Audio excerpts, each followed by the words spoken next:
Okay, good afternoon. I'd like to welcome the Cradle-to-Career Governing Board members, the Cradle-to-Career Office team, members of the public today to this meeting of the Strategic Planning Ad Hoc Committee. We're going to open the meeting at 1:05 p.m. and I'll now ask for a roll call. Amy Fong. Here. Javier Romero. Here. Jessica Moldoff. Here. Tom Vu. Present. Those are the only governing board members that I see as of the moment. We have quorum established, so we can begin. We should probably have the other committee members roll call taken so that we can note for the minutes that they're absent. Thank you. Gavin Payne. Gavin Payne not present, and Catalina Cifuentes also not present at the moment. And that would encompass all of the board members that we have today. Robert Tagorda present, chairing this ad hoc committee. Thank you so much. Yes, thank you. So this afternoon, we're going to kick off our strategic planning process. You could see the agenda that is presented here on the screen. A couple of things to note. We're going to start with our strategic planning approach, and then go into how we anchor our planning process over the course of the series of meetings that we've planned for the ad hoc committee. That would encompass the mission and vision and also our charge from a legislative standpoint. Then it'll be a matter of framing our planning process centered around several artifacts that include the 5-year timeline and 4 areas of focus, and then defining for ourselves what problem we're trying to solve and beginning a process of defining goals, which is a critical step in any strategic planning process. Throughout this agenda, we'll pause for public comment and obviously engage the entire ad hoc committee in discussion alongside members of the C2C office and LRI. So now let's shift to brief introductions. I want to start off with a couple of really important introductions. The C2C office continues to grow, and we're happy to have Julia Blair and Mary Kate Cruz on board. Let me turn it over to them to introduce themselves, starting with Julia. Hello, my name is Julia Blair. I'm the new C2C General Counsel and Chief Privacy Officer. Prior to coming to C2C, I was the General Counsel at the Student Aid Commission, and I have several years of background with higher education related entities for the state of California, as well as at the Office of Legislative Counsel. And I'm really looking forward to working with everyone. Thanks, Julia. Mary Kate?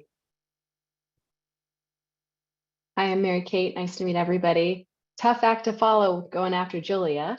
I come from the Department of Consumer Affairs, where I helped with the almost 40 boards and bureaus that were under DCA. And so very happy to be here. My title is Chief of Strategic Initiatives and Planning. So I'll be working a lot with you members and excited to do so. Thank you. Thanks, Mary Kate. We're thankful for both of you, and then we're happy to have you on board with us as well, facilitating this particular ad hoc committee. Let's get started with our agenda and our planning approach. To facilitate this process, we've asked Leading Resources, LRI, to guide us through our strategic planning work. So I'll turn it over to Jane Harrington of LRI to get us started. Thank you, Robert. Great to be with you all today. I do want to start off with just our general strategic planning approach that we use with organizations. So I like it because it takes a lot of the terms that we throw around, like goals and vision and the definitions to go with those, and it organizes them in a way that builds on itself, which is how our process is going to go. So I'll focus you now on the blue circle, the smallest one here, and that's the mission, right? This is why C2C exists. This is what you're setting out to do. This is the impact that you're trying to have with the work that you're doing. From there, the vision. When C2C is successful at doing what it sets out to do, what does the world look like? So it's your vision of the change that you're going to see in the world.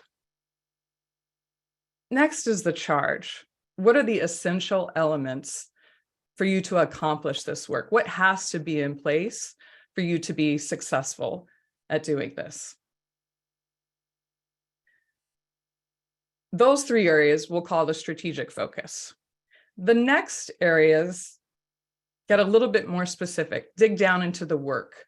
The first is the goals, which are the long-term priorities for the organization. Typically, we see organizations have 3 to 5, and they're relatively consistent over time. In the near term, though, as you start to accomplish on these goals, how are you going to know that you're successful? And so we have objectives that help us measure if we're meeting those goals. And finally, who does the work? So what are the specific actions, the responsibilities, the roles, the timelines to make all of this happen? And those are the actions that the office plays out. Let me tell you a little bit more about the color coding here. So while this is our general approach to strategic planning, C2C's one step ahead because some of this work has already been done in your initial planning process. So your mission is in place, your vision is in place, and your charge is in place. That's nice because it leaves this board the ability to focus just on goals and objectives in our planning process together. And then finally, like I said before, once you identify those goals and those objectives, it's the office that carries that out at the board's direction. We've got a roadmap here. So I've designed a roadmap that's reasonable, but keeps us focused. So meeting 1 is today, where we're just going to talk generally about the approach, start to frame out the specific work areas, and then look at some draft goals, which will set us up for our next 2 meetings. Meeting 2 will be focused on goals and objectives for 2 work areas. Meeting 3, goals and objectives for 2 other work areas. And we are aiming to have a draft recommendation to your board by the August meeting. So we'll be meeting today in April. We've got a meeting in May and then another one in June.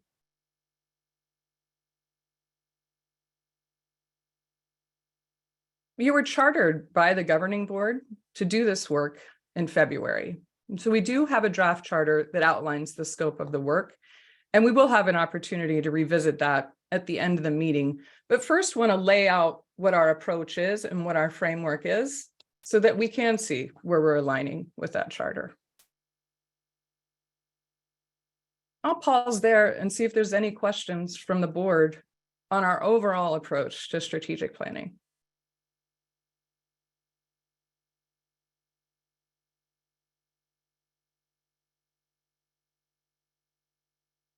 All right, looking good. From there, we'll open it up for public comment. For any members of the public who may have a question or a comment regarding just this first part about the approach to the strategic planning process, we'd like to pause right now and see if there are any. I'd also like to acknowledge that our governing board member, Catalina Cifuentes, has joined us. Thank you, Catalina, for participating today. Any members of the public that may wish to comment? I am not seeing any hand raised at this time. Okay, so let's proceed. And actually, a quick pause here to see if there are any comments again from any members of the governing board, or are any questions about the terms, about the language, or if you're ready to move on, we can also proceed forward.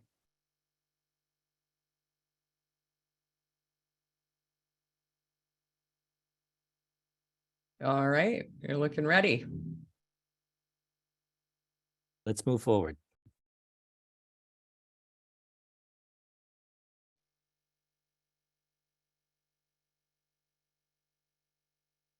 Okay, so this part this part of the process is anchoring our planning, vision, mission, and charge. As Jane mentioned, we're not starting from scratch. There have been years of thoughtful and deliberate planning with stakeholders that have gone into the creation of C2C. Some of those members are here with our ad hoc committee. So we've got that kind of foundation already in place that we can build upon. So we want to recognize that work and anchor our planning to these foundational pieces. And naturally, we want to make sure that we're all on the same page. So first, here's our vision. Cradle-to-Career data system connects individuals and organizations with trusted information and resources, provides insights into critical milestones in the pipeline from early care to K-12 to higher education, skills training and employment. It empowers individuals to reach their full potential and fosters evidence-based decision-making to help California build a more equitable future. That's the vision for C2C. Next, we've got the mission. So this is a second circle in the framework that Jane laid out for us. The mission is to be California's source of actionable data and research on education, economic, and health outcomes for individuals, families, and communities, to expand access to tools and services to navigate the education to employment pipeline.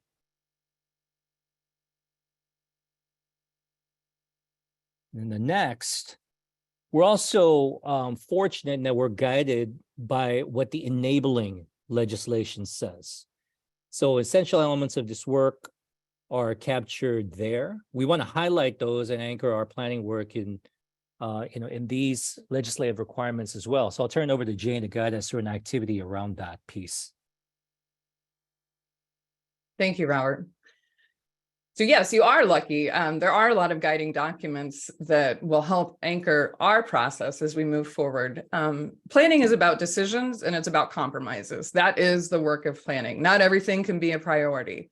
And so as this group moves forward, we're going to be faced with hard decisions and possible compromises.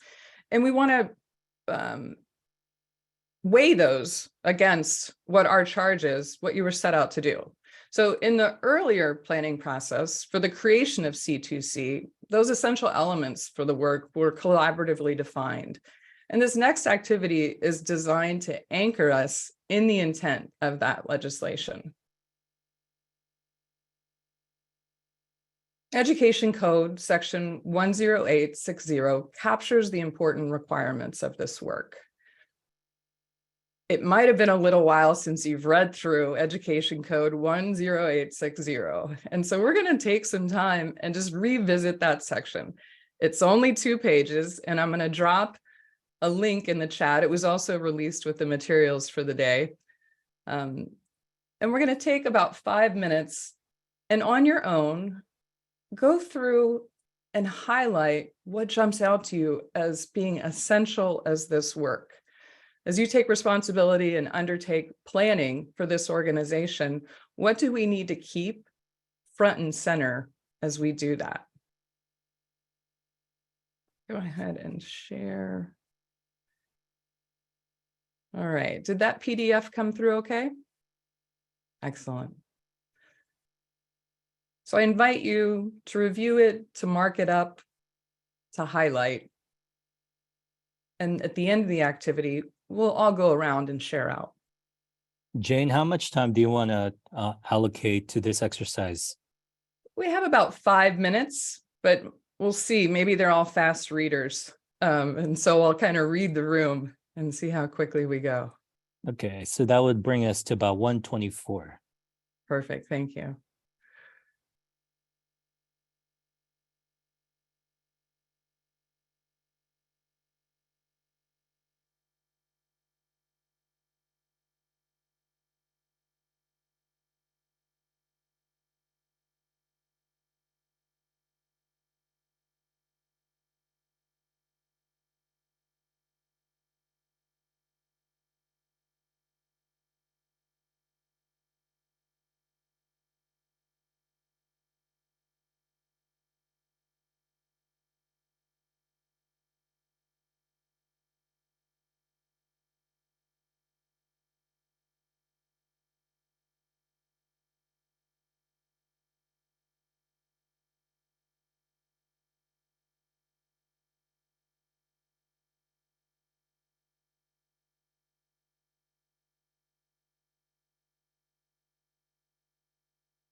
See, one more minute before we re-adjourn with Jane.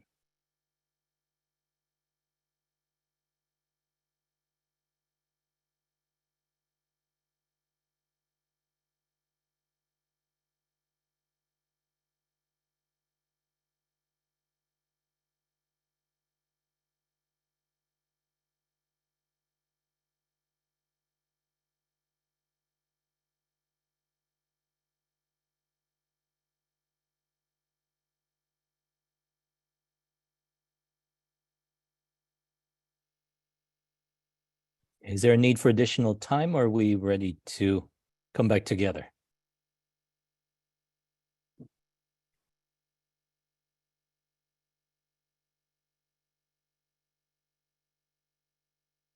Looks like we're ready. Looks like we're ready, Jane. All right, thank you all. Well, I understand why you would be ready, because you're probably pretty familiar with what's captured here. But as you take a fresh look at it before we start planning today, I'm wondering what jumps out. And so let's just go around and have each person share one item. Who would like to start? I'll start. Thanks, Catalina. Okay. I think for me, I mean, I think naturally we go to what we're living, right, and what we're experiencing. And for me, out of all of it, it's all, I mean, it's so important. The call is huge, but important and amazing. But I think for me, number 3, provide for access to actionable data. For me, actionable is what stands out, that I think, how do we prioritize things that we can do now that can make an impact in students and families' lives? I know there's some topics that need much more longitudinal research and understanding and analysis, but there's also some things that we know that are happening in California to college students or families and communities, that if we just could connect on some of these common goals, the actionable piece could mean life-changing decisions or resources to our Californians. So I think for me, the number 3, like, what could we make sure that we feel the benefit of C2C immediately in our communities? And I'm K-12, and I see faces every day, and I'm with families. I'm at a college campus right now, and so I'm there, and I see what can happen by decisions from this group. Thank you, Catalina. I know it's not on the screen, but I noted it when you said it was now, right? So I appreciate the now and the addition to actionable. Thank you. What else? Hello. So I had actually highlighted actionable data as well. It's like 3 highlights on my page, but the one that I wanted to highlight for everyone was really access to data, because that was another area that I thought was really important. It's so important for us, as government, really to provide for this democratization of data so that people can use it, so that it can be actionable, right? So that access piece is really important for me, and what we can do for people. Excellent, Amy. Thank you so much. Can you point me to the section? B. Say it again. In B1. Great. Thank you. I would, this is Javier. I would add, it's in the same vein in my mind as actionable. It's going to C, where it says the data system shall do the following, is provide support for professional development, for the functionality, and for policymaking. So that speaks to me. It's not only creating access to data and data system, which is the starting place, but also not just big data, but the culture within our policymaking and our organizations that knows how to utilize this data and knows how to scrutinize their decision-making and their programs. Excellent. Thank you. And so that support being an essential piece of the success. I like that. I can go next. Please. For me, kind of a different side of things. So number 7, support the creation. So the fact that it's supporting rather than doing. So really being able to identify, like, what are we trying to accomplish through Cradle-to-Career versus what can Cradle-to-Career do in terms of like leveraging partnerships and other tools. Like we don't have to be everything. But I think being able to really focus on what the purpose of Cradle to Career is specifically versus like where things are already happening, so we don't have to like duplicate efforts. So I think really being able to think about what makes sense for this piece rather than trying to do everything all at once. Thank you. I like that call out, you know, the connections that can be made by C2C in this work. Yeah, hi, this is Tom with AICCU. I don't have too much more to add. You know, my colleagues here have already covered quite a bit, but yeah, no, I would just stress, you know, this, you know, being able to link all of the data is, you know, just vitally important. There are so many gaps that we don't see. Even within just, you know, from K-12 to higher ed, but no, this, you know, the charge is to look more broadly, looking at health and also social services as well. You know, on the federal level right now, we're working on some issues related to SNAP benefits for low-income students and removing some of those barriers, and you know, keeping those you know, keeping that removal of those barriers permanent, especially with the you know, emergency proclamation being done away with now. You know, how do we maintain that access? And I think having this information is vital to ensuring that, you know, students do know what is there fully available to them. So, you know, hopefully this, you know, this data system will be able to help get us there. Thank you. Thank you. So that linkage piece for what might already exist. My one takeaway was it's located in B2, paragraph B, section 2. The information contained in the data system shall be used to accomplish all of the following. And then I specifically highlighted A, address disparities in opportunities and outcomes. There's a very explicit equity spirit within this document that I think is really critical to uplift.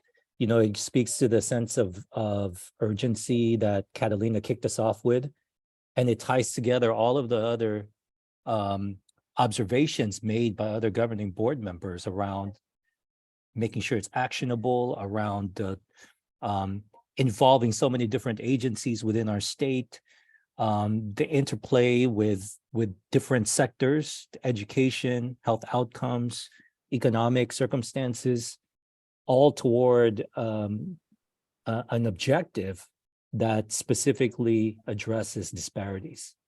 So that was something that I certainly spotlighted in rereading the legislative requirements. Thank you, Robert. Thank you, everybody. I think we've heard from everyone, but I want to give you one last opportunity if you feel like we missed anything, or if there's anything else you'd like to add here. You know, I would be remiss if I didn't point out B1, skills training opportunities. Always keep in front in mind that it's not a person's individual journey isn't perfectly sequential, meaning education, then go on to career. Sometimes they launch into work and they basically realize, you know what, it's not what I thought it was out here, or I want something different in my life, which I think it's happening in the labor market. People are staying back, hanging back. It's usually those in those lower paying jobs, people with lower skills, education attainment levels. They're the ones that are hanging back in the workplace. And it's been my hypothesis that they want something better for themselves and they don't know how to get there. So I think of those individuals that their journey is, we want them to come back, consider education if they didn't earlier in their lives. So that's what comes to mind, and I want to put that out in front as well. Honestly, I think that if you let us go on, we would probably highlight the whole thing. But the only other thing that I would like to highlight is something that is dedicates probably like a quarter of the the document. We have the page on the bottom there is really around privacy, and so I think that's really central to the overall sustainability and trust of the data system itself.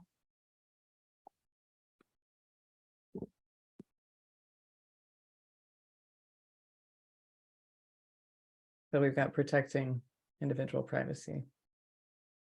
Right, the state assistant is going to contain information about a bunch of Californians, but we're thinking about our most vulnerable populations, those that are in special custodial circumstances and so forth.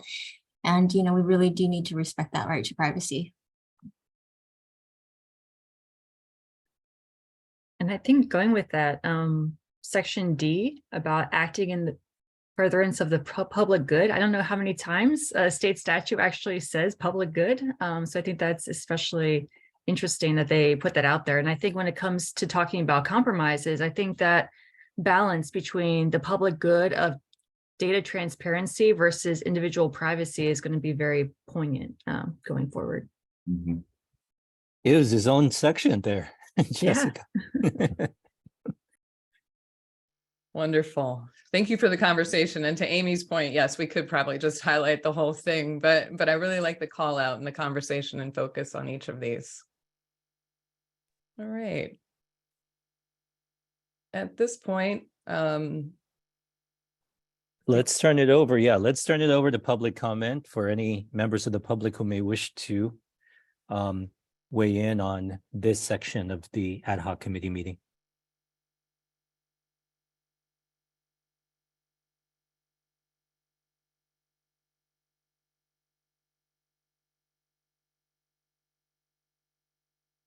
Seeing none at the moment, we can proceed to the next section of our meeting.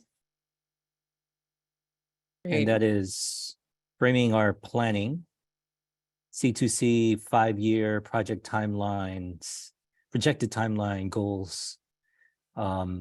Jane? Thank you, Robert. So we started off with the process, right? This is the process that we do with a lot of strategic planning. And then we've anchored it in what you all set out to do and what's captured in the legislation.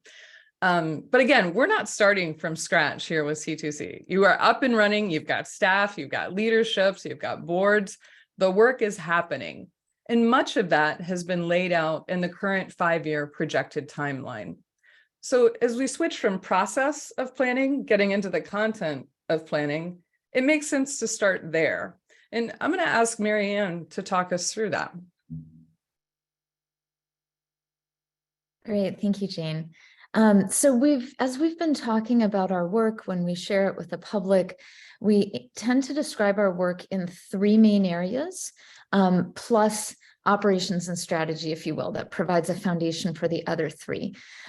So this, if you recall, this is the 5-year timeline that you all reviewed in last August in your board meeting. And the 4 areas of focus that we'll talk through today relate to the 4 rows, if you will, in that 5-year timeline. And for members of the public listening in, you can find this 5-year timeline on the resources tab of our website. So the 4 areas are, again, we have the practical tools for students and families. So we've been talking about these. This is californiacolleges.edu, it's eTranscript California, where we work with partners to bring those to scale. So those are the practical tools for students. We have the analytical data. This is the linked analytical data set that provides the foundation for the different dashboards and public query builders that we'll be putting out. Our 3rd area of work is engagement, and that encompasses communications and all of the work we do with communities. And then strategy and operations is kind of the foundation for all of how we get that done. So as Jane described, we're going to break this apart a bit. And today we're working on one of the rings from her 6-ring approach to look at the goals of that. And then in meetings 2 and 3, we're going to break this apart even more, and you'll go into depth in 2 areas per meeting the next round. So for each of these 4 areas of focus, we want to ask a couple of key questions. So what problem are we trying to solve in this focus area? And as we've been organizing how we talk about the work, we've tried to zero in and thinking through, like, what is the state of the world today? What should it be in the future? So the first question we'll ask is, what problem are we trying to solve? And then from there, we can ask, what is our goal in solving that problem? Before we dive into the specifics, Jane, is there anything more that you wanted to cover kind of on how this fits with the 6 rings before we dive into the specific areas? Yes, we could just talk a little bit through the process for this. So thank you for outlining that.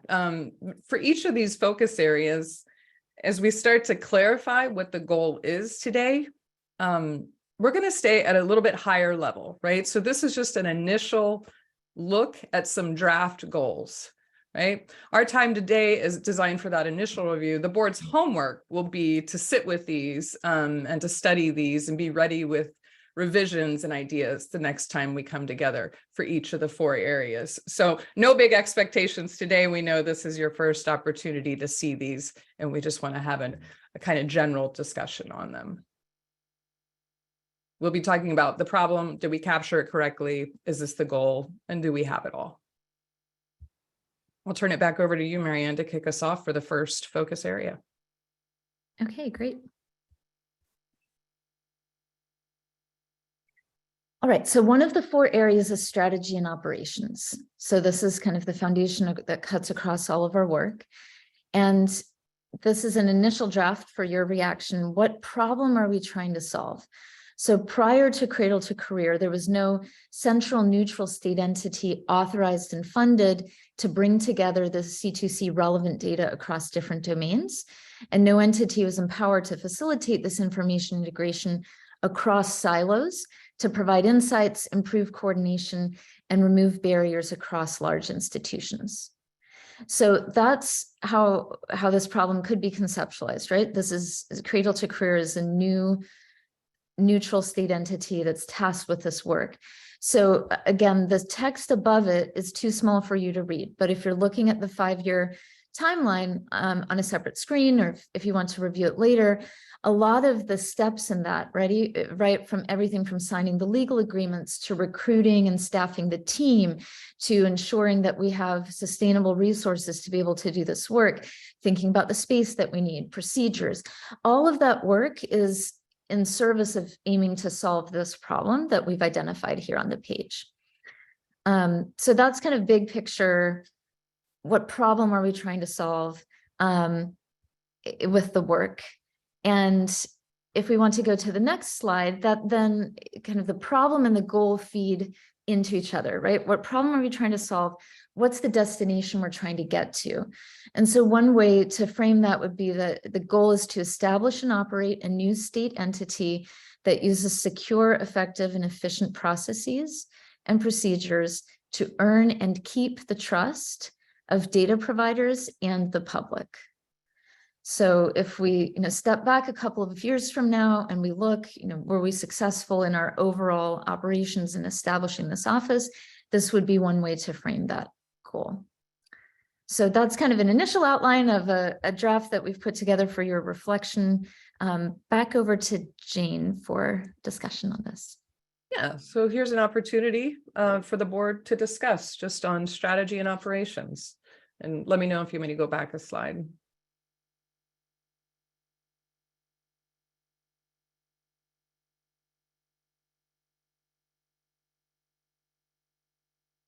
And the questions are, is this the problem? Did we generally capture it? And is this a good goal? We don't have to finalize the goal today for this. We'll dig in more on strategy and operations at the next meeting. So for members of our ad hoc committee, I mean, does this strike you as an intuitive extension of what we had just read? From the legislative requirements, the mission, the vision.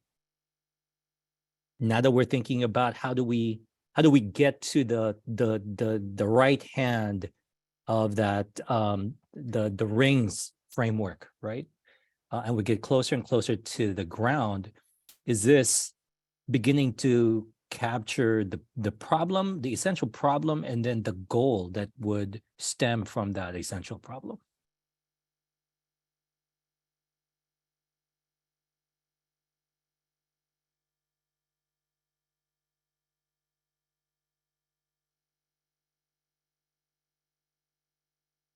I'm having trouble formulating what I want to say, so I'll try anyways. One of the things, and we're just looking at the legislation again, to me, it was like two-part, or it was many parts, many facets, but for me, it was like create the system, in which I think this speaks clearly to that.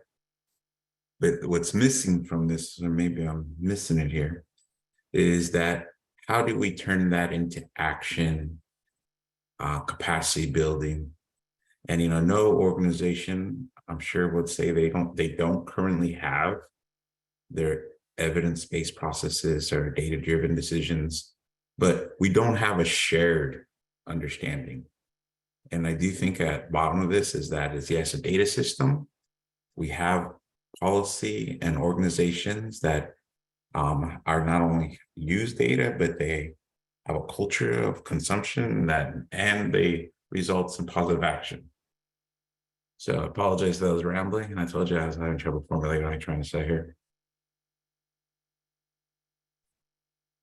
I think to me, I feel like the statute doesn't really even describe an office. So this kind of goes beyond the statute about how to actually actualize the idea of having a data system, because it is necessary to have this kind of neutral entity.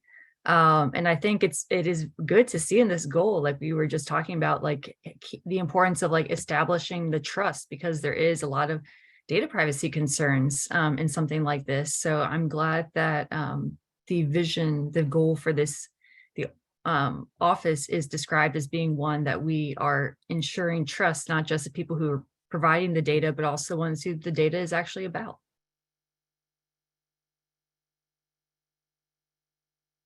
Thank you.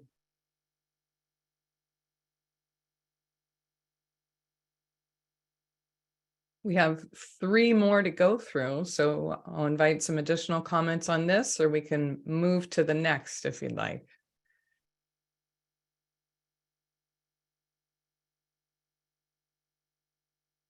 All right, we can always come back to it, but let's move on to analytical data. Marianne, you want to talk us through this? I'm happy to. And I think once we've gone through all 4, you might also have different reflections of like, wait, I thought that would be in the other bucket, but it isn't. So, Javier, in particular, your question about capacity building, would love perhaps once we've talked about engagement, we can think about whether that was reflected there, if there's something we could add. Okay, so we talked about operations. Now we're talking about analytical data. So this is the part about receiving data from our data partners, linking it, and then making it available through different mechanisms. So why are we doing all of the activities that are outlined in this 5-year timeline? The problem we're trying to solve is that data are siloed in different state level entities, making it hard for decision makers to answer important questions. So this is kind of a very short summary of the problem. You can all imagine kind of very specific questions that can't be answered right now. You can think about what the word decision makers means. Is that all encompassing? But the basic issue that's trying to be solved here is that data are siloed, and it's difficult to bring them together in a way that enables the information to inform real decisions in the real world. So that's the problem. What's the goal? Where do we want to be? What's the destination we're aiming for? So the goal is to build a linked analytical data set that connects existing state level data on education and job outcomes and will let decision makers answer important questions. And then you can see the activities build toward that, right? Initially bringing the data together, expanding, and bringing in different data components over time. So back to Robert or Jane for discussion and feedback on the problem and the goal.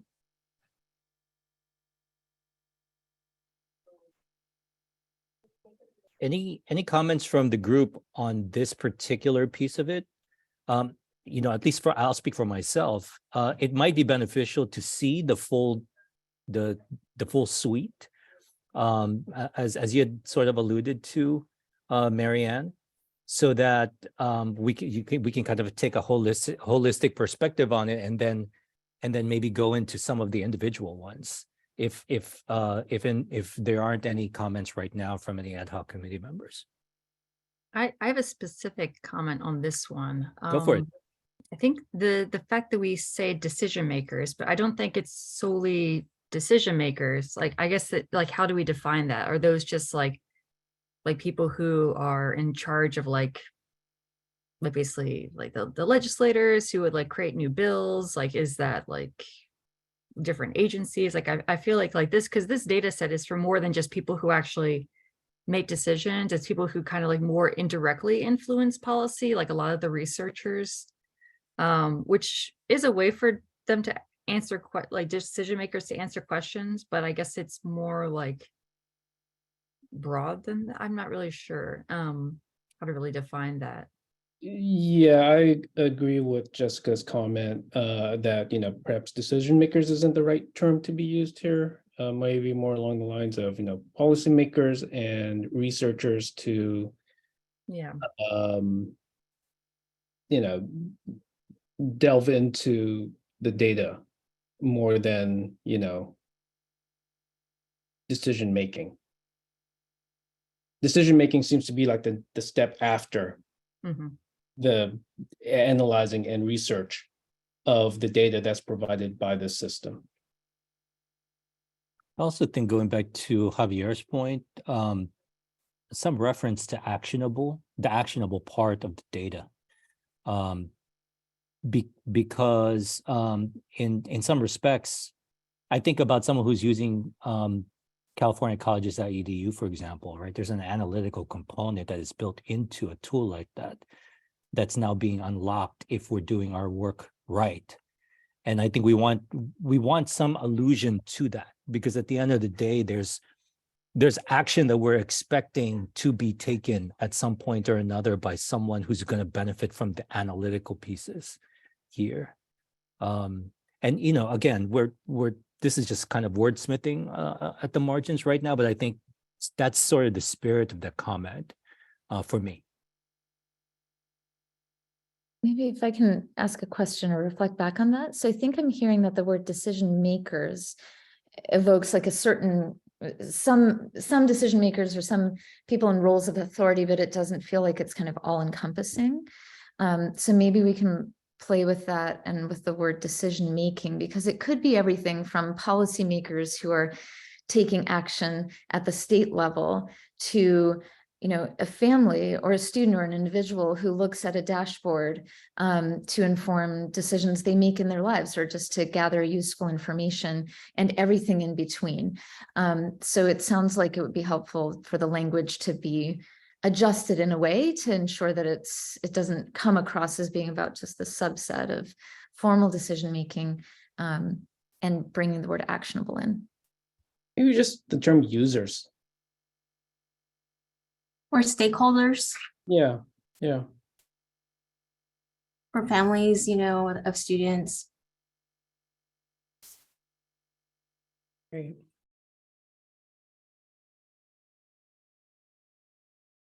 Let's go ahead and take a look at the next two focus areas. So captured some comments on that. And again, like you said, today is just the initial look at these. You've got some time to think on it before we talk about it again. Next up, we've got the practical tools. Thank you, Jane. So remember, the practical tools right now refers to californiacolleges.edu. It refers to eTranscript. These are the practical tools that can use the more real-time data and integrated data across institutions. So the problem: students face confusing barriers in applying for college and financial aid, needing to navigate multiple platforms to complete applications and share information from their transcripts. These barriers can exacerbate existing disparities. So the problem is really focused on these barriers and burdens, if you will, that students are facing in the transition from high school to college. And the goal would be to coordinate with partners to reduce barriers for applying to college and financial aid, and expand the number of students who benefit from these tools by linking real-time information across institutions and communicating about these options to students. So I'm going to try to break that apart a little bit, because it alludes to some of the things that Jessica mentioned, and Catalina as well. So the coordinate with partners piece would highlight the fact that a lot of this work, right, we at Cradle-to-Career as an office, the governing board, are not doing this work directly, right? We're working with partners who are doing the work. So that's the coordination part. And then the piece about reducing barriers, and the linking of information across institutions is really about shifting the burden, if you will, from students to institutions, right? Where can institutions share information to make things easier for students? And then the last part about communicating is about ensuring that, everyone knows that these resources are available, and that's very much linked with this, expanding the number of students who benefit. It's about bringing things to scale, communicating about it. So there's a lot packed into this one. I'm curious to hear feedback and thoughts. So back over to Robert. Any thoughts from members of the ad hoc committee on this, or questions? I don't know if this is the place to bring this up, but like these tools seem to be very, like, I think you even mentioned, like, if it's focusing on the high school to college, like direct transition path. So I'm kind of wondering, like, is there a possible, like, I'm not from, I imagine probably with the e-transcript, like, would there be room for like the non-traditional student to benefit from these kinds of tools? Or I don't know if that's going above and beyond like what we're currently set to do. I see Catalina shaking her head. Catalina, you got? No, I was just gonna say that it's obviously K-12, California colleges is in K-12, students can use it after they graduate, but the tools within the system is for college, and it is for college and career research analysis. So it's not necessarily the tool that you would go back to after you've left, right? So you're not going to be, if you're 23, you're a class of 2020, now you want to go back. It's not necessarily that tool. It's more like grade 6 through 12th grade and a year or two after.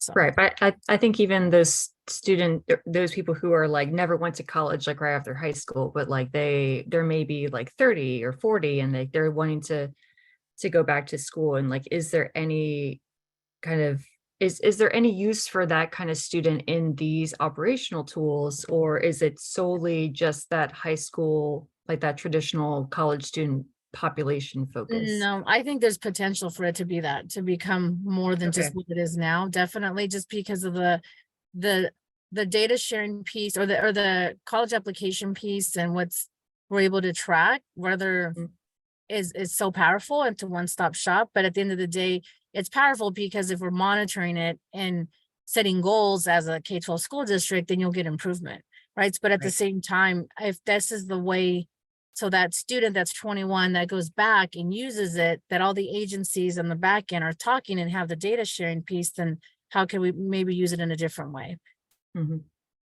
This is AICCU again. I just echo Catalina's comment about the potential to expand this to a non-traditional who are quickly becoming the traditional students and adult learners as well. And I know, like, I've been part of this even beyond the initial work group of this Cradle-to-Career system. And I know, it was the discussion of adult learners and other non-traditional students was always a priority.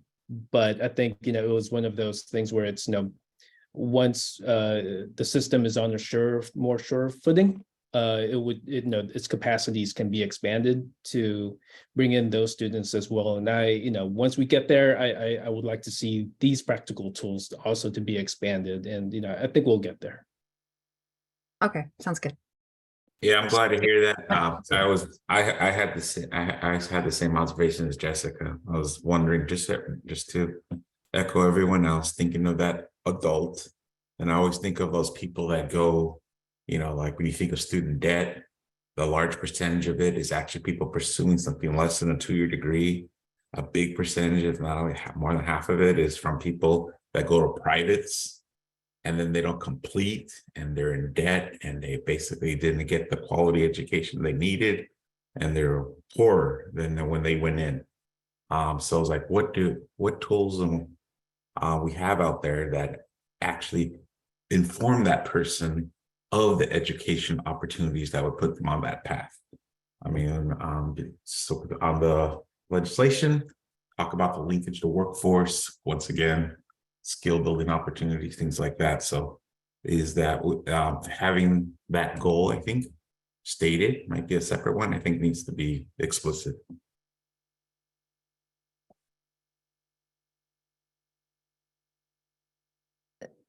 So one quick reflection on that. One of the things that's too small to read, but in year 3, one of the bullet points here is about assessing possibilities for integrating artifacts for competency-based education into e-transcript infrastructure. So one of the things I think I might have flagged at our February meeting is that we're doing a bit of work between now and August on assessing possibilities for e-transcript with all of the relevant partners. And then we'll be doing in the fall work on LERs, on learner employment records, to see how that might be something that could complement the work with e-transcript. So that's definitely, those are 2 things on our work plan right now that are connected with some of the things you're highlighting. I think what I'm also hearing is that there's an opportunity to use the problem statement and the goal to ensure that there's a nod to these non-traditional routes to adult learners and things like that as well. So perhaps there's a way for us to think about the phases of the work, and e-transcript California colleges is what's in the legislation that, you know, named what we're focusing on initially, and how to think about the longer term goals informing that initial work. Yeah, I would encourage us to be as explicit as possible, saying like, yes, we have to prioritize, and yes, having confidence we'll get there. But to ensure we get there, we have to tell the world we're going to go there, you know. Catalina. I've always felt like when we list them out, and not that we have to get this much in the weeds, but I just think, just picking back on what you just said, Marianne, I think like when you talk about e-transcript, the amount of savings the state will save on manpower at this at the higher ed level and at the K-12 level, and those pieces of return on this type of investment, I always think like, how does that come into play with our priorities too? So when you say that, that to me is at the top, because we will save millions of dollars in staffing and resources and efforts and time just by doing something like that. And so I don't know, and maybe that's something, obviously we're not going down in the weeds yet, but those are kinds of things, maybe that's part 2 or 3 of when you prioritize, not that it's all about funding, but at the same time too, that's a big one. So I just want to just piggyback on what you just said, Marianne, about e-transcript. Jessica, you have your hand raised. I do. Just thinking about other populations. Also, what is this able to also translate to the private K-12 schools? I know like it's definitely like the same challenges we see at the secondary level post-secondary level regarding privates. It's like, I'm sure it's only like double so or more than for the K-12 private schools. But again, like in terms of like, if we want to truly have full access, we need to think about all those students as well. Thank you. Catalina, you had your hand raised?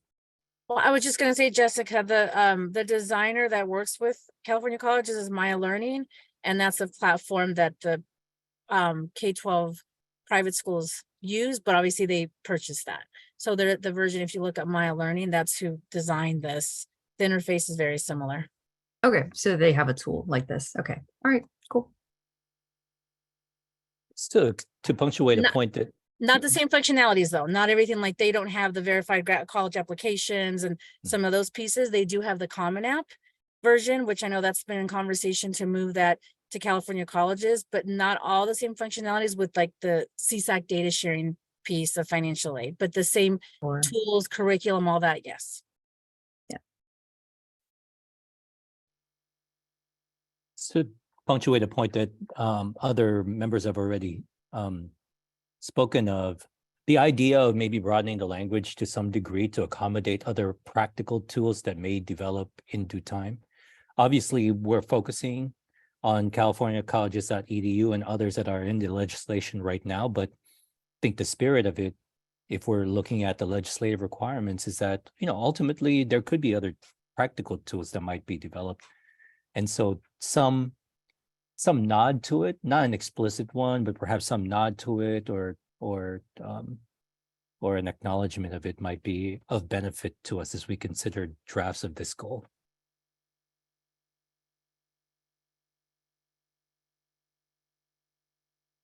Any other thoughts, questions from the group?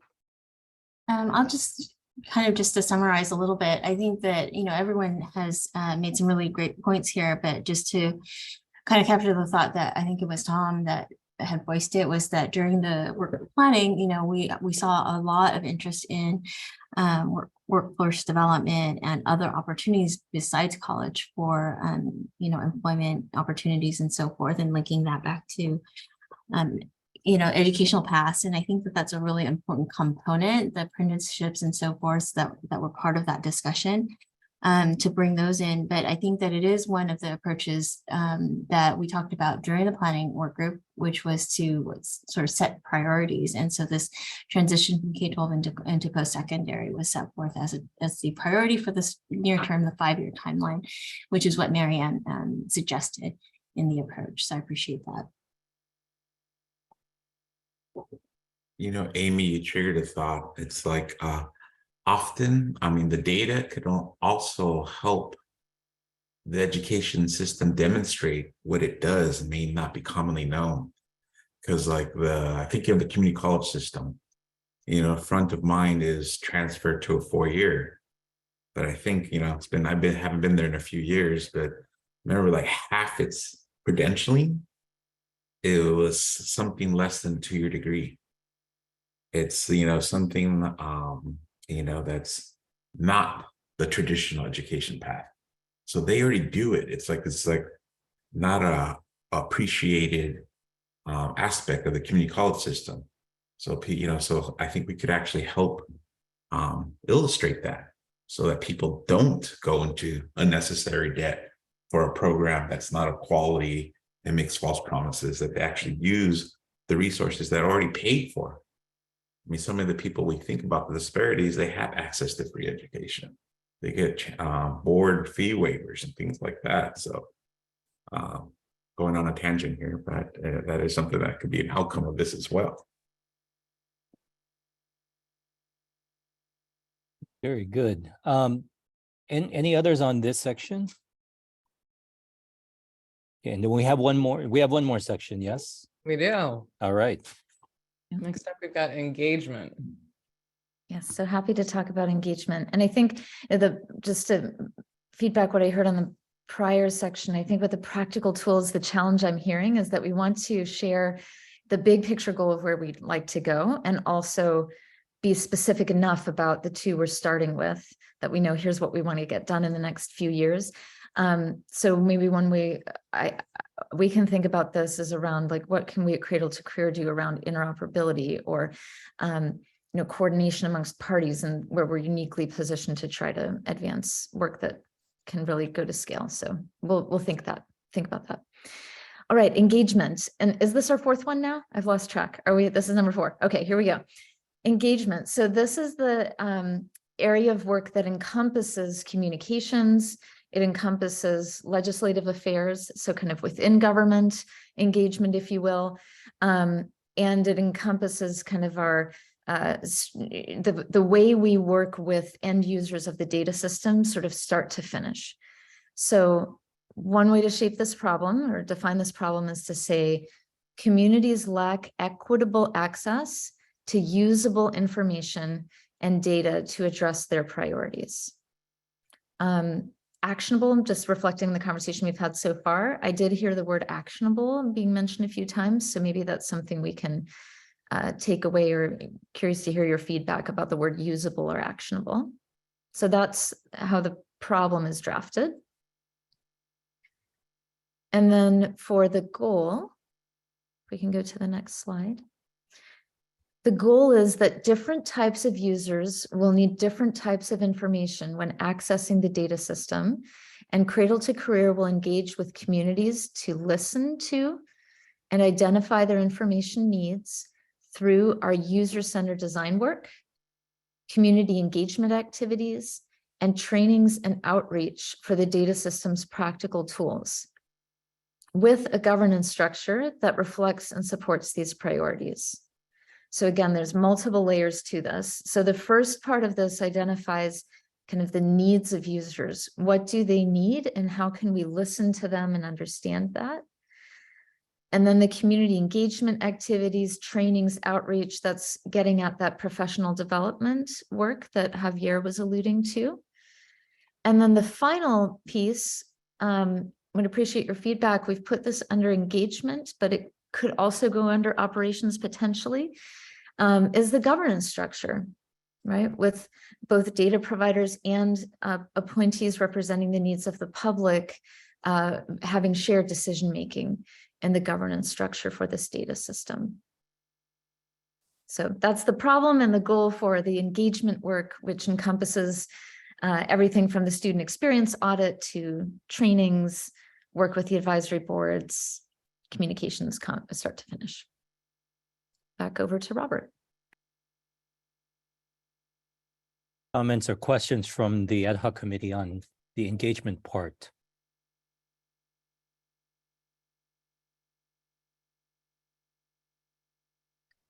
Yeah, I'm thinking about this in the context of the earlier activity where we went through and highlighted pieces of the legislation. And I think this was something that maybe Javier had brought up in regards to data culture.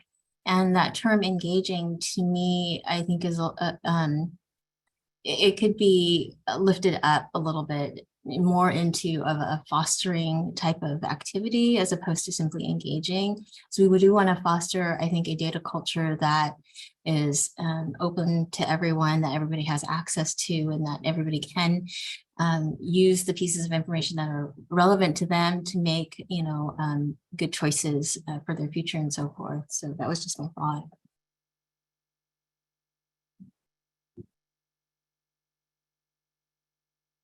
Yes, and I also want to acknowledge Mary Ann's point, well made. My initial comments on the first one could be placed. I won't say well placed. It could be placed, on the context of continuous improvement. How do we ensure decision makers? Yes, but also administrators and things like that. I'm sorry, that's where I live. I live at the shaping of programs and funding of grants and trying to influence policy. So it's like, how do we ensure that we're one, making aware of what data is available to them, and then one is how to use it.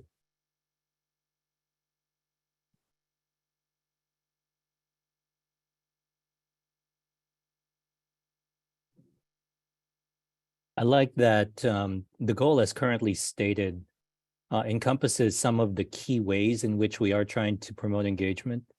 So for example, user-centered design work, I know that's a really important, the student experience is a really important piece. So I'm glad that is uplifted in this particular goal statement. I think going back to Amy's and Javier's points, something along the lines of promoting or fostering the use of the data and unlocking the potential of the data might be a good addition to this, as opposed to simply enabling access to data that reflects what people want. So something to that effect, right? Catalina, I saw that your hand was raised. You just said what I was what I was thinking. I think we, at the same pace, we have to be ready for having data that we're not just going to admire the problem, but are we ready to do something about it? And so be careful what we wish for, which, I mean, that's my world I live. Like, what do we do? How do we solve the problem if we're truly about continuous improvement? But I think being ready for when you bring a student experience in and you ask them and they share and we have the data to prove, are we ready to take that on, right? We have to be ready. We will be ready to take that on. And I think that's the commitment. I feel like the more as we navigate this, the more we include all state agencies in relations to whatever we're trying to solve. I think that's the piece there. We say we're ready, but we need to truly understand what's going to happen once we start seeing this data. Because then imagine, we find some super highlighted points or something that's happened that stands out in our state, and we keep reporting and we don't do something about it. Right. And so that would be my thing, being ready for it. Yeah, Catalina triggered something Jane said earlier. Is like, what would success look like at the end? Success isn't just we build something beautiful to be admired by a few. It's actually results in actually problem solving and action, you know.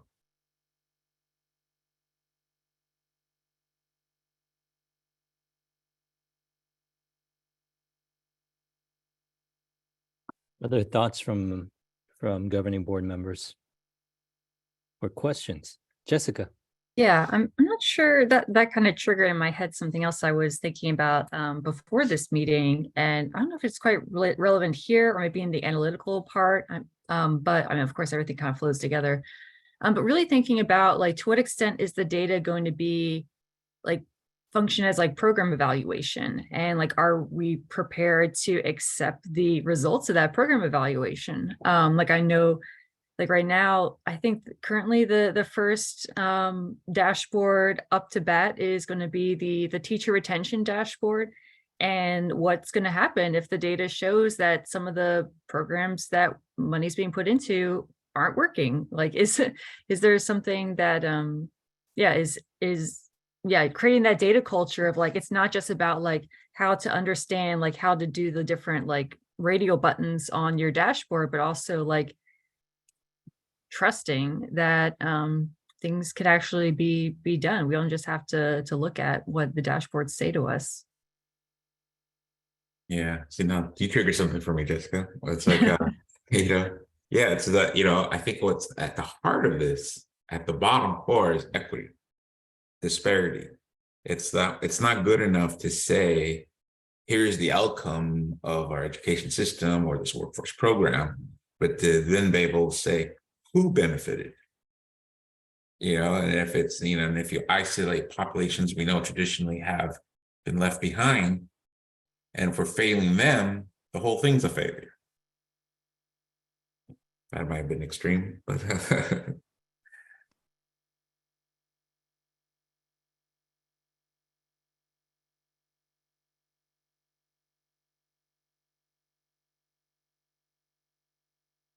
Any other comments from other governing board members, either about this one or maybe all four of them holistically, now that we've seen all four, right? Which would then pave the way for us to have the next conversation that we have when we reconvene. Any sort of general sentiments around the goals now that we've seen all of them?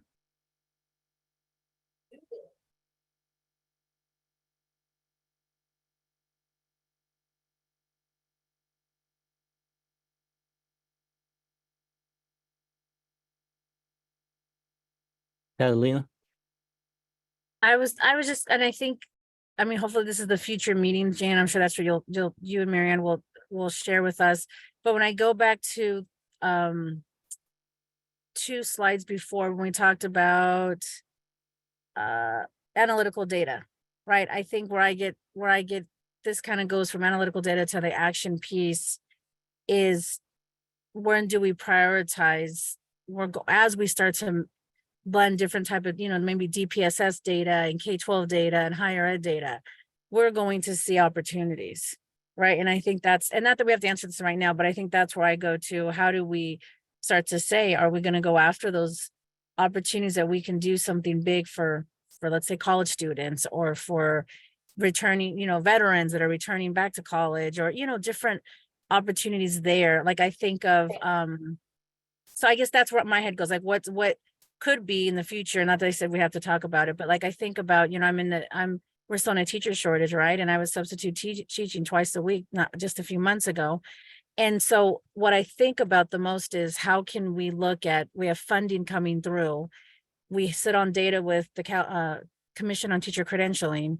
We could probably have given that money out within a year if there was more data sharing between Commission on Teacher Credentialing, the Student Aid Commission, identifying these teachers, and we could have funded for 5, you know, up to secured teachers in our schools for 5 years.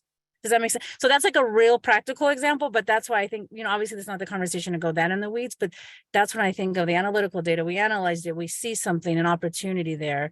How do we prioritize and maybe that goes back to what Jessica said. Maybe that's not a C2C, but to bring them to the table to say, look, we realize there's $500 million and a teacher shortage. We can secure teachers in California schools for 5 years if we can bring these two together. So just thoughts there.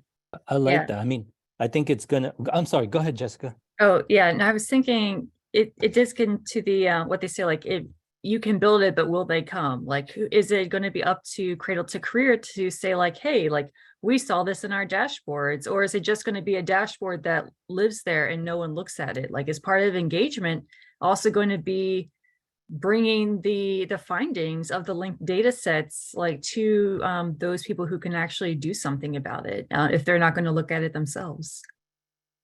I think, I'm left in this conversation as, as we're getting ready, to wrap up. I'm left, and I'm sure this is part of Jane's homework for us, thinking about what this means. Some of these are fundamental tensions. And I think we're in a really critical point right now in our organization where we have to grapple with some of these. Because on the one hand, there is that one goal where we're supposed to be a neutral party.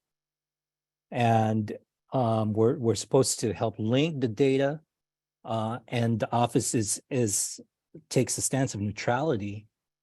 On the other, there is that piece in the legislative requirements around actionable data. And so then we have to ask ourselves, well, what is the appropriate role for C2C? Perhaps it's not to advocate for certain actions or changes to come into effect, but how do we enable people to use the data in such a way that action can result so that we can accomplish some of our broader objectives, right? And that's where it becomes, I think, really challenging for us organizationally, but also really exciting as we come to terms with what do the next 3 to 5 years for us look like as we think about this, right? Knowing what we know now. So we're building upon this rich legacy of the legislative requirements and all the planning work that had been previously done. But then we've also just gone through a pandemic, and we've got all of these other experiences that we're confronted with right now. And how do we seize this moment to try to kind of push the organization forward through this strategic planning process work? So I appreciate the ad hoc committee getting started with this conversation that's going to allow us to press forward. Tom, go for it. Yeah, thanks, Robert. I really appreciate your comment around the neutrality aspect and how we balance that with, actionable data. I think that's the challenge of this organization. Where we don't want to be seen as biased, where we don't want to be seen as pushing a certain policy agenda. But at the same time, how do we present data in a way that can be quickly analyzed and used and, analyzed and, put into practice? And I'm not quite sure how we balance that because we haven't received any data yet. So we don't know how to do that. So yeah, I think, looking forward, once the systems does start getting information in, that's when the rubber's going to hit the road on this. So yeah, I appreciate you bringing that up. I was trying to formalize in my head how to best approach that comment. So I'm glad you phrased it for me, and then I'm just tacking on. Javier. Yeah, not to be difficult, but I challenge the word neutrality. Data is not neutral, it's objective. What that means is conclusions will be arrived based on the data, and following that natural course will justify any conclusions we promulgate. And yes, there is a lens applied. And I do believe the legislation has a lens in which we look at this through. And it's the one about disparities.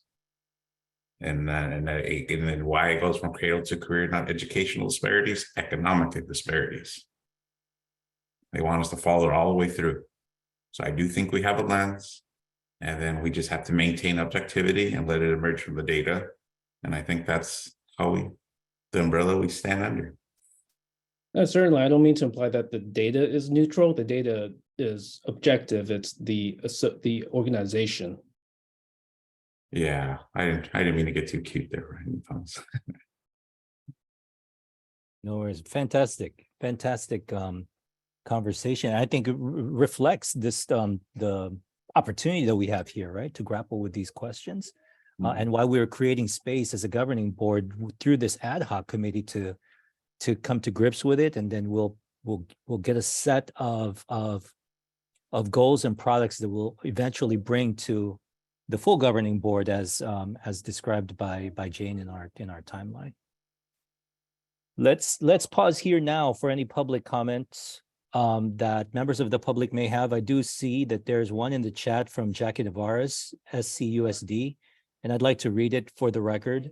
I can note, she says, that before some technological changes were made in californiacolleges.edu in 2019, I was supporting the use of the interest profiler with CSUF students in the Latinx Resource Center, as well as with those who had retired and were looking for second careers. So that's a comment there related to californiacolleges.edu. Any other members of the public that may wish to contribute something to this discussion?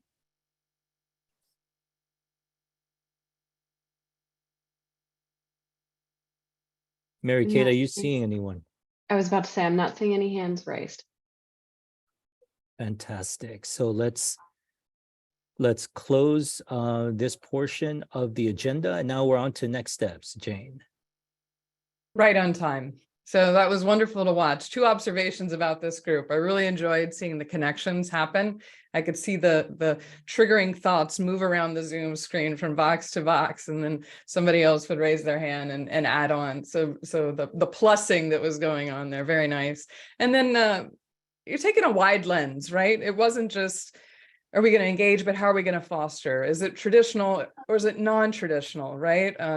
We talking about what's in the data? Are we ready to address what's in the data? So kind of zooming out just a little bit as you're starting to get your heads wrapped around this framework. And next 2 weeks, or the next 2 meetings, will be about zooming in. So great job today. Meeting 1, check. Meeting 2, we're going to really dig in on strategy and operations and analytical data. And that'll be in a couple weeks, another Friday afternoon. And then again in June, we'll move on to goals and objectives for practical tools and engagement, and hopefully be ready for that board meeting in August. So to remind you, we are firmly anchored now. We've got our blue circles taken care of. We are well into the green with the goals. And your thinking before our next meeting is going to be around those goals. Do we get it right? We already have some thoughts on those. And then we'll move into objectives. When we think about objectives, it's really, how do we know that we're going to be successful at these goals, right? And you've heard this before. Are they SMART, right? These objectives have to be specific enough that we can measure them. And they've got to be attainable. They've got to be realistic. They've got to be within the scope of what C2C is set out to do, and relevant and timely.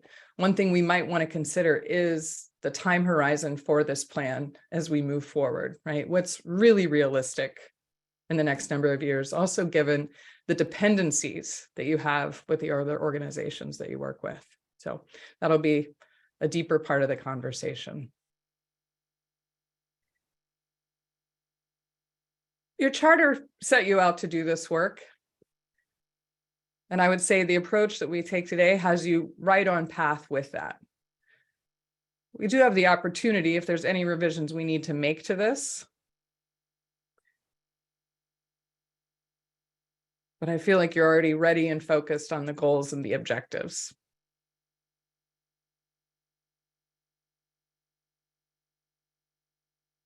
And we can also come back to this in the next meeting if we need to, and give you some time to digest it. Yeah, just pause here real quick for any members of the governing board that may wish to express a thought or a question around this charter as it looks right here.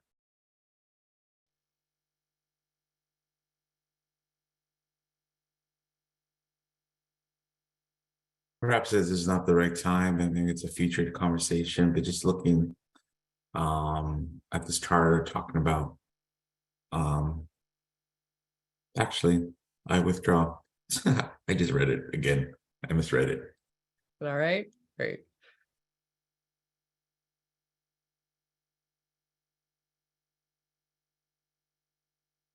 As Jane mentioned, we can continue to go back to the charter and see about making any revisions to it to ensure that we are able to accomplish the objectives of the objectives of our work. So, Jane, anything else on this piece before we proceed to the next part of the agenda? No, we will get some, yeah. I think we are set to go, and we will have your information out for you and get your homework ready to go so that you'll be ready in a couple of weeks. Fantastic. Last call here for public comment before we get to adjournment. So any members of the public that may wish to provide any comments or questions as of now, having just listened to the entire ad hoc committee, this is the time to present yourselves. No raised hands, but we could give it another moment if you'd like. Just one quick moment for any other members of the public, either by chat or vocally. Nothing has come through. Okay, so on that note, we've reached the end of our scheduled agenda items. With that said, it's 2:29 p.m. And if there are no objections, seeing none, we are adjourned with our first ad hoc committee meeting for the strategic planning work of C2C. Thanks to all of the governing board members. Have a great weekend. You. Great weekend. Thank you.